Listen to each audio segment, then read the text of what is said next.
outdoors. I got me a little fire going. I think I'm gonna make me a little more coffee at Sunday afternoon.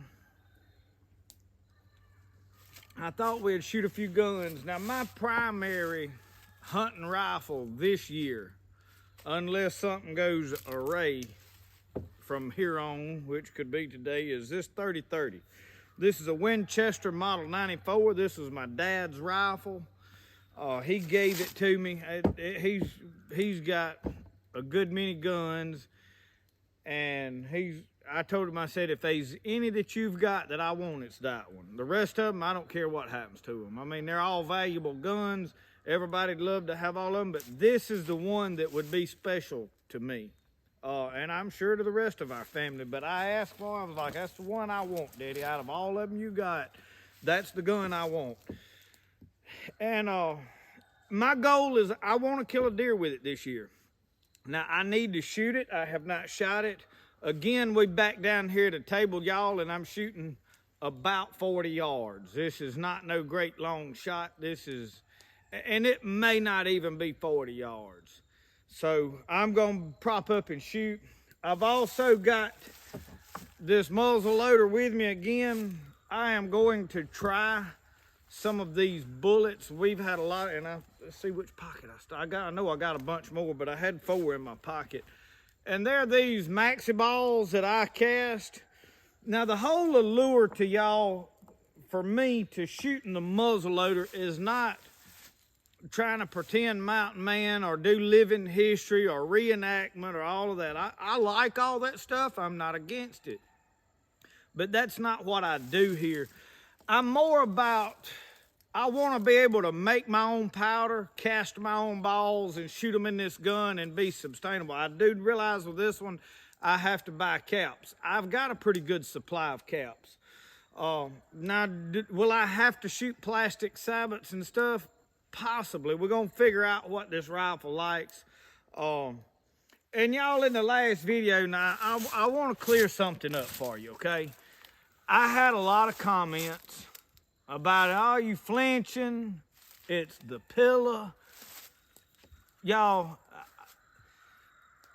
I don't know. I didn't even respond to comments because I don't want to just call you an idiot or say you're ignorant. But you've got to understand, we're talking about 40 yards, okay? At 40 yards, if I cannot hit this huge piece of cardboard at 40 yards because of a pillow, I have no business in the woods with a rifle at all, okay? If I'm flinching enough that I miss this whole piece of cardboard at 40 yards, I have no business in the woods with a rifle, okay? So let's drop that, all right? It blowed my mind. And what scared me about it is people making them comments. Most likely that come from some past experience. 150 yards, yeah, could possibly be the pillow. 150 yards, yeah, maybe you flinched. You know, but y'all, we're 40 yards. I don't know how I can stress that enough. So anyway, we got problems with the rifle. The sights are all tight. Now the rifling, is it smooth? There's a little bit of pitting in this barrel. This is a used gun when I got it. I have no idea what happened to it before I got it or what kind of condition that bore is in. I don't know how bad it needs to be at the point that's saying, hey, scrap that, don't do nothing with it. It could be that bad, okay? I don't know. I can clean it, I can shoot it, and then we're gonna try these Maxiballs, and from there, if we don't get any better, you know, tighter patches. I had a lot of good positive comments, some insightful. When we got to talking about the twist rate of this rifle, I have no idea what the twist rate of this gun is. And I tried to check it, and my brush wouldn't turn it in there like it's supposed to, so I really don't know what the twist rate is. I'm thinking it may be too fast for round ball because this is a more modern rifle. This is not an old flintlock gun, okay? First things first, we're gonna shoot this 30-30. Right now I have got some old Hornady ammo that I have had a while. We've not shot it a lot. This is 170 grain. They're interlocks, so this is a 30-30 Winchester, and I've already loaded the rifle, so I'm gonna shoot it about 3 times, at least a couple, and see where we're hitting. And I've got a target up. The targets I'm shooting are gonna be just like this. Has a smaller dot, I think, on the one that's up, and it has 1 hole in it already. I'm gonna probably go over there before I shoot and mark it with this Sharpie, just so we clear, which obviously that's a 50 caliber hole that's in it from the last week when we shot, and this will be a 30 caliber. I'll be able to tell the difference. You may not.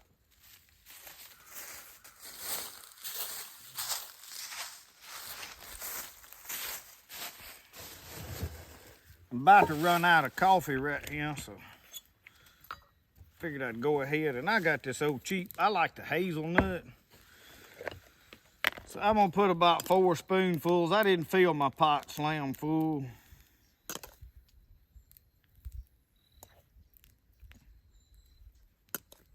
But I like it strong, so. Ooh, I like to drop that. Y'all like my hobo knife? You can find them on eBay.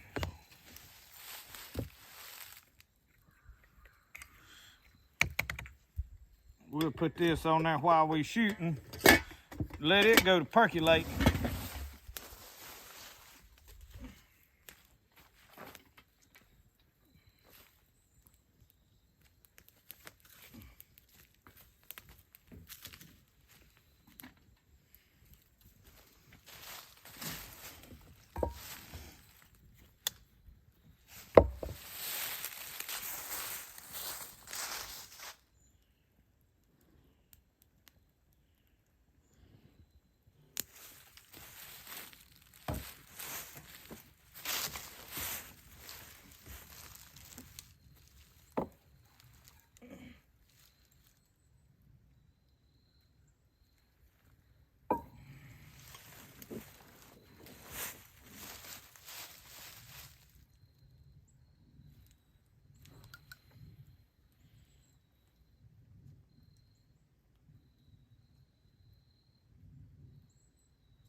All right, y'all, let's go look, see what happened. All right, we got 2 holes right here. Y'all, I would like to raise it a hair, but I am not gonna shoot this gun anymore or move it anymore. I know what it's doing until I move to a different range and I can shoot it at like 100, 150 yards, okay? Because a 30-30, in my honest opinion, is a shorter range rifle. It's a brush gun. It's for 100, 150 yards. Can you kill a deer past that? Absolutely. If you can hit it, the trajectory is not like some of my other rifles. What I'm getting at is if I'm gonna hunt a place where I can sit in a shooting house and shoot 300 yards, I'm gonna tote a different rifle, okay? This is gonna be my walk in the woods gun. So I'm happy with that. And y'all, look how close them are together. Same pillow, same setup. Okay? We see, that's my shooting, okay? With open sights. Is it outstanding? Absolutely not.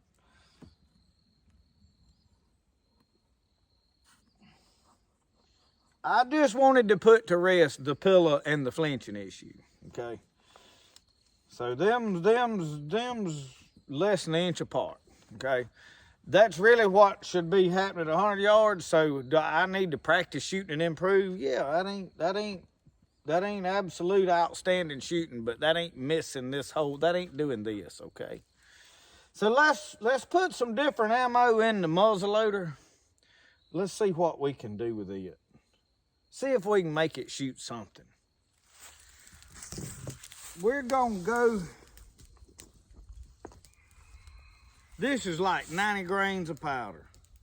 And that's what we fixing to go with, and we're gonna ram this Maxiball down there. No. Let's start low. Let's start back down low. I got all kind of stuff in here. Let's go back to 60. Cause that's what we was shooting to begin with, is 60. Let's stick with the same powder to see if this groups, then we'll know it's the ball, or the bullet better than the, I get tongue tied. You know what I mean. If we that way we don't, cause if we shoot 100 grains of powder right now and it corrects it, we won't know if it's the powder charge or the ball. Does that make sense? It does if you don't think about it. Okay. Try to make sure our powder is fairly precise as it can be. All right, before I pour the powder in there, I guess it won't matter if I go ahead and be dumping it. And I have cleaned that barrel really good, y'all. I'm keeping an eye on my flame. I had to stoke that fire up. So I'm gonna try to fill these grooves, y'all, with lube as best I can here. I am no expert on these Maxiballs. I'll be honest with you, when I first started fooling with them, I didn't realize they wasn't supposed to have a pack. Yeah. So, and I realize there's probably a proper procedure that I ain't doing right, so it'll be all right. You know what I mean? I am probably, though, going to shove a wadding under the little piece of cotton. I got some cotton.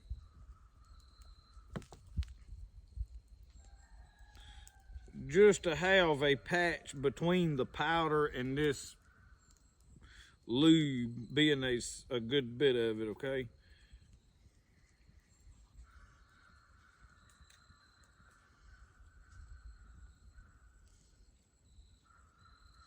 And if this is what I have to shoot, I'll pre-lube them and do something different. Oh. I had an extra small piece of this. Yeah, I emptied that.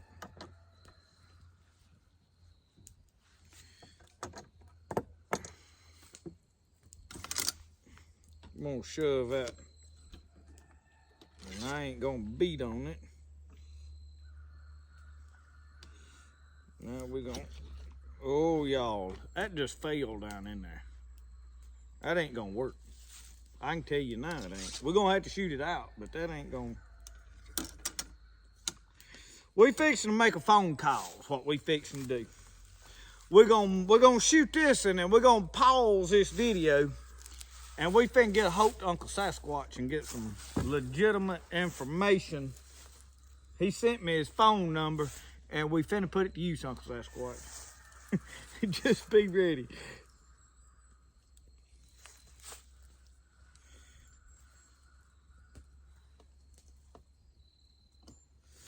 You can find, I'm gonna say this before I do anything else. Let me decock that. I don't like to be sitting here with a rifle.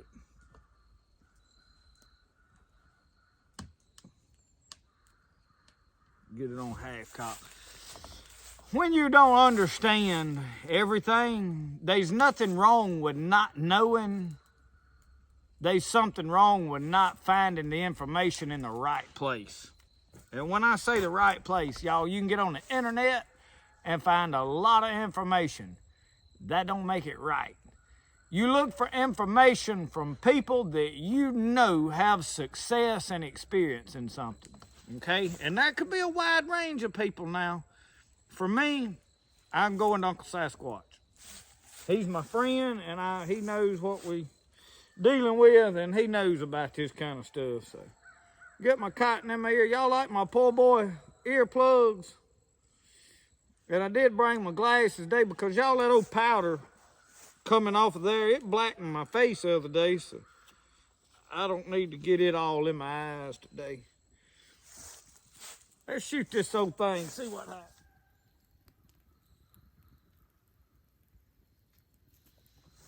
I'm tempted to just shoot this and off out in the dirt somewhere, because I can tell you, as loose as that went down there, this ain't gonna work. So I ain't got no lot of faith in this shot, y'all.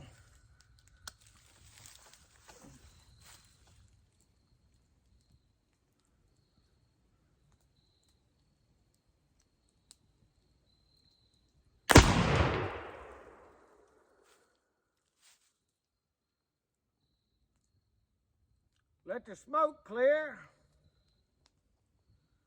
We'll see if it even hit the paper. Negative, Ghost Rider. It didn't even hit the paper, I don't think. All right, we're gonna make a phone call. We're gonna get some information here before we proceed any further.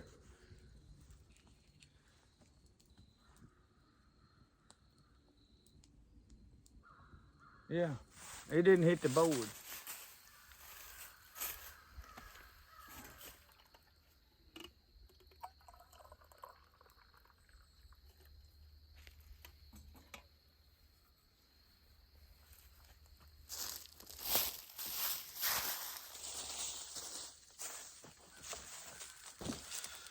Well, y'all, got off the phone with Uncle Sasquatch. We had a good conversation. Got good news and bad news. The good news is I was right. Maxiball didn't need a patch. The bad news is that rifle shot.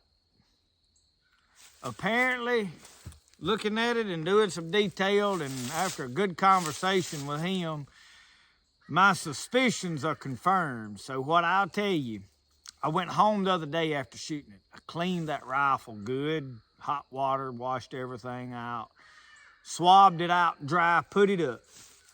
So before I came down here a while ago, I put my brush on there, which is a new 50 caliber brush. I just bought it a couple weeks ago. I had never used it before the other day when I was filmed that video. What few times I brushed it then is the only time it has ever been used. So the brush is not wore out.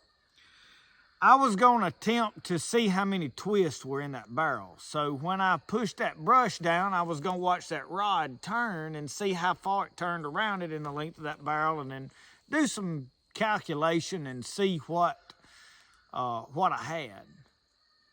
And it never turned. It just went straight on down. I knew then something was up.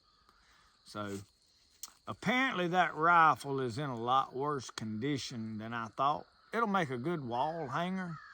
I'm gonna go look and see what the price on a new barrel is for a CVA Hunter Hawken. And it might be where you can find one. I can on eBay, or he could give me some places to look. So we're gonna see about what to do with it.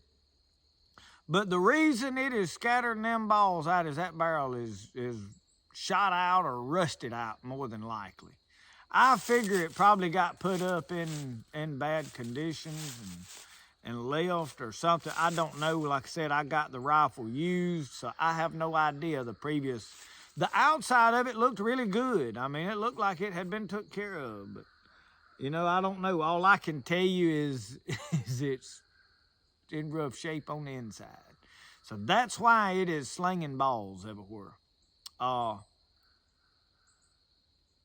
So I don't know what we're gonna do. That is gonna greatly put a damper on any muzzleloader deer hunting this year.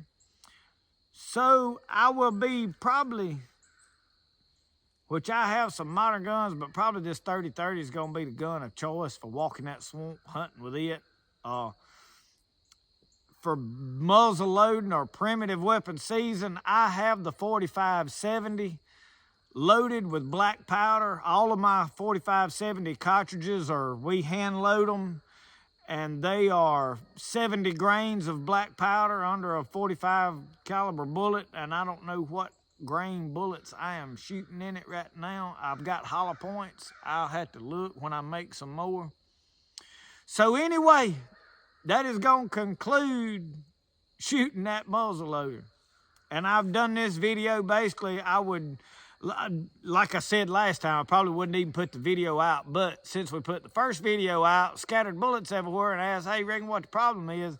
Now that I pretty well know what the problem is, that the barrel is rusted out, I have no way of looking down in that barrel. I can look right at the crown. I may try to get a light and get something down in that barrel where I may drop a glow stick down in it, would be my best way of looking in it and seeing what is in there. I may put a glow stick on a string and look down it and do something. I don't know. We'll figure something out.